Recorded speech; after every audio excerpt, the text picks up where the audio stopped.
Calcutta RG care ఆసుపత్రి junior doctor మౌమితా murder case ప్రధాన నిందితుడు సంజయ్ రాయ్ కు పాలిగ్రాఫ్ పరీక్షలు ముగిశాయి. జైలులోనే మేజిస్ట్రేట్ ముందు లైవ్ డిటెక్టర్ టెస్ట్ నిర్వహించారు. ఈ పరీక్ష 6 గంటల పాటు సాగినట్లు అధికారులు వెల్లడించారు. మరోవైపు ఈ కేసుకు సంబంధించి మరో 2 నిందితులకు సిబిఐ కార్యాలయంలో పాలిగ్రాఫ్ నిర్వహించారు. అయితే నిందితులు ఏం చెప్పారు, వారు చెప్పింది నిజమా కాదా అన్న విషయాలు గోప్యంగా ఉంచారు.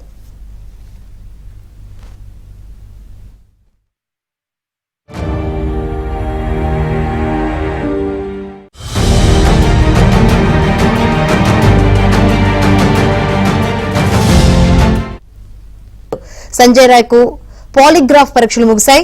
జైలులోనే మేజిస్ట్రేట్ ముందు లైవ్ డిటెక్టర్ టెస్ట్ నిర్వహించారు. ఈ పరీక్ష 6 గంటల పాటు సాగినట్లు అధికారులు వెల్లడించారు. మరోవైపు ఈ కేసుకు సంబంధించి మరో 2 నిందితులకు సిబిఐ కార్యాలయంలో పాలిగ్రాఫ్ నిర్వహించారు. అయితే నిందితులు ఏం చెప్పారు, వారు చెప్పింది నిజమా కాదా అన్న విషయాలు గోప్యంగా ఉంచారు.